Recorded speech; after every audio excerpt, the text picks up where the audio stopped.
एक लड़की जब एक चोर का सामना कर रही थी तो उसके चेहरे पर हैरान कर देने वाली शांति थी। लेकिन तभी चोर ने अचानक उसका कंधा पकड़ लिया। उसी पल लड़की को एहसास हुआ कि उसकी नजरों में कुछ गंदी मंशा थी। फिर भी वो मुस्कुराती रही। जैसे ही उसे चोर की हरकतें अजीब लगने लगीं, उसने वहीं रुककर सिचुएशन को समझने की कोशिश की। जब चोर का हाथ उसकी ओर बढ़ने ही वाला था, उसने तुरंत उसका हाथ पकड़ लिया और नॉर्मली कहा, मैं जल्दी से नहा के आती हूँ। चोर उसकी बातों में आ गया और पीछे पीछे उसका पीछा करने लगा, ये सोचते हुए कि शायद कुछ देखने को मिल जाए। लड़की बाथरूम में गई और बाहर निकलने के बाद धीरे से उसके पास आई, कान में कुछ फुसफुसाई और फिर कमरे की ओर बढ़ गई।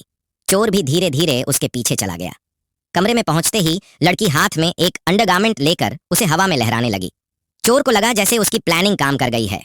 वो लड़की के करीब आया, कंधे पर हाथ रखा और उसे करीब लाने की कोशिश करने लगा। लड़की ने कहा, पहले मास्क तो उतारो। चोर ने As soon as the thief removed his mask, the girl placed the undergarment in front of him. चोर ने बिना सोचे समझे उसे सूंघ लिया और अगले ही सेकंड उसकी हालत बिगड़ गई। तेज गंध से उसकी आंखें उलट गईं और वो बेहोश होकर बेड पर गिर पड़ा।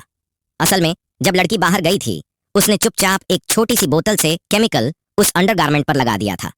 कमरे में आते ही उसने मोबाइल निकाला और पुलिस को कॉल कर दिया।